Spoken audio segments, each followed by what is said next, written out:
কথাবার্তা পরিষ্কার, রোডম্যাপ ঘোষণা করে নির্বাচনের ব্যবস্থা করুন, নতুবা শেখ হাসিনার মতো আপনাদের বিরুদ্ধেও তৌহিদি জনতার রাজপথে নামতে বাধ্য হতে হবে। যে আওয়ামী প্রেতাত্মাদের নামের লিস্ট ভারত থেকে আসবে, রয়ের মাধ্যমে আসবে, এবং আপনারা তাদেরকে অন্তর্বর্তীকালীন সরকারের দায়িত্ব দেবেন, এর মানে এই নয় যে আপনাদেরকে সমর্থন দেওয়ার নামে আমরা চোখের মধ্যে পট্টি বাঁধবো, মুখ বন্ধ করব এবং প্রতিবাদ করতে পারবো না। আপনারাই বলেছিলেন ভুল হলে ধরিয়ে দিতে, আমরা বারবার আপনাদেরকে ধরিয়ে দিচ্ছি। আপনারা দায়িত্ব গ্রহণ করার পর 3 মাস পেরিয়ে গেছে, আপনারা একটি রোডম্যাপ ঘোষণা করতে পারছেন না। রাষ্ট্র সংস্কার করবেন, কাকে নিয়ে করবেন, কোন পন্থায় করবেন, কবে করবেন, আপনারা বলতে পারছেন না। আপনারা অন্তর্বর্তীকালীন সরকার অলরেডি ভারতীয় প্রেসক্রিপশনে চলা শুরু করেছেন, ভারতের দেওয়া লিস্ট দিয়ে আপনারা অন্তর্বর্তীকালীন সরকারে নিয়োগ দিচ্ছেন।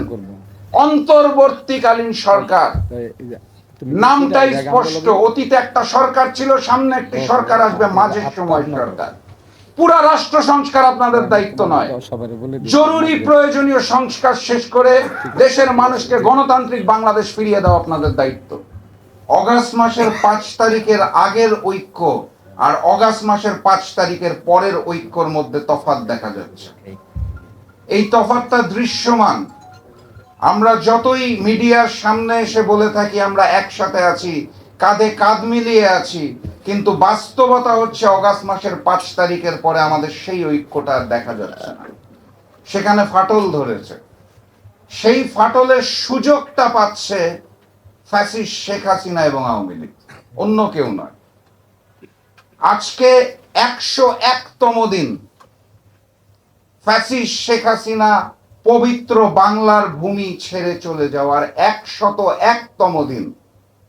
ভারতের সংবিধান অনুযায়ী এই জাতীয় আশ্রয়প্রাপ্ত মানুষকে কূটনৈতিক পাসপোর্টের আওতায় তারা 45 দিন রাখতে পারে। আজকে 101তম দিন ভারত ফ্যাসিস্ট শেখ হাসিনাকে আশ্রয় দিয়ে রেখেছে। শেখ হাসিনা ভারতে বসে ফোনালাপ করছেন, ওনার পিতা শেখ মুজিবকে ত্যাগ করে ডোনাল্ড ট্রাম্পকে পিতা বানানোর নির্দেশনা দিচ্ছেন। ডোনাল্ড ট্রাম্পের ছবি নিয়ে আন্দোলন সংগ্রাম করতে চাচ্ছে আওয়ামী লীগ, আর আমরা সেটা প্রতিরোধ করার জন্য রাজপথে নামছি। এটা হওয়ার কথা ছিল না।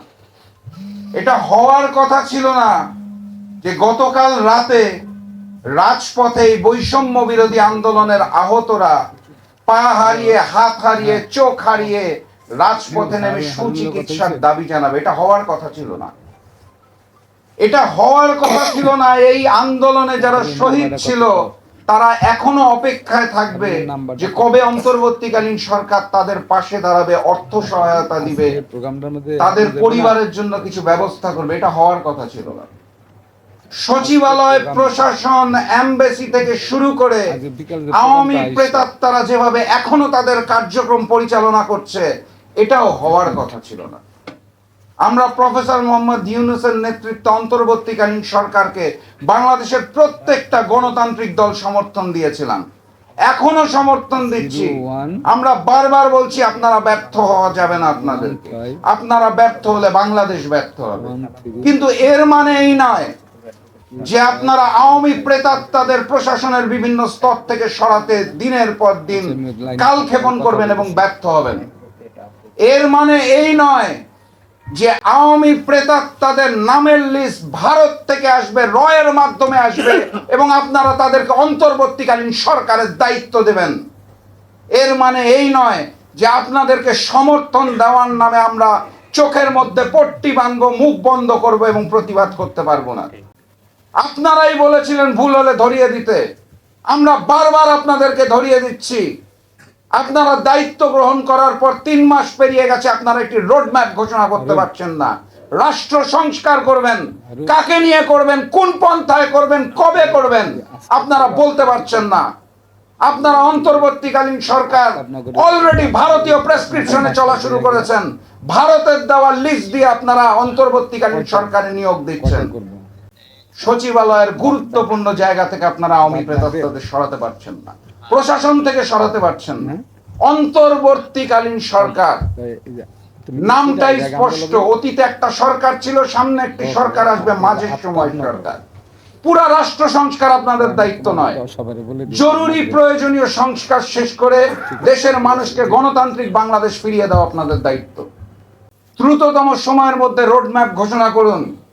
প্রশাসনের থেকে, অন্তর্বর্তীকালীন সরকার থেকে, সচিবালয় থেকে, এমবাসি থেকে, প্রত্যেকটি জায়গা থেকে আওয়ামী প্রেতাত্মাদের সরানোর ব্যবস্থা করুন। যদি মনে করে থাকেন বিএনপি, জামাত, জাকপা, গণ অধিকার পরিষদ এবং অন্যান্য সকল রাজনৈতিক দল, সকল রাজনৈতিক জোট আপনাদের সমর্থন দিয়েছে দেখে দিনের পর দিন, মাসের পর মাস আপনারা কালক্ষেপণ করবেন, আওয়ামী লীগকে পুনর্বাসনের ব্যবস্থা করবেন, ভারত এবং রয়ের গোলাম হয়ে যাওয়ার চেষ্টা করবেন, বাংলাদেশকে আবারও ভারতের করদ রাজ্য বানানোর চেষ্টা করবেন, এবং আমরা চুপ করে বসে থাকব, তাহলে স্পষ্ট ভাষায় বলে দিতে চাই, কথাবার্তা পরিষ্কার, রোডম্যাপ ঘোষণা করে নির্বাচনের ব্যবস্থা করুন। নতুবা শেখ হাসিনার মতো আপনাদের বিরুদ্ধেও তৌহিদি জনতার রাজপথে নামতে বাধ্য হতে হবে।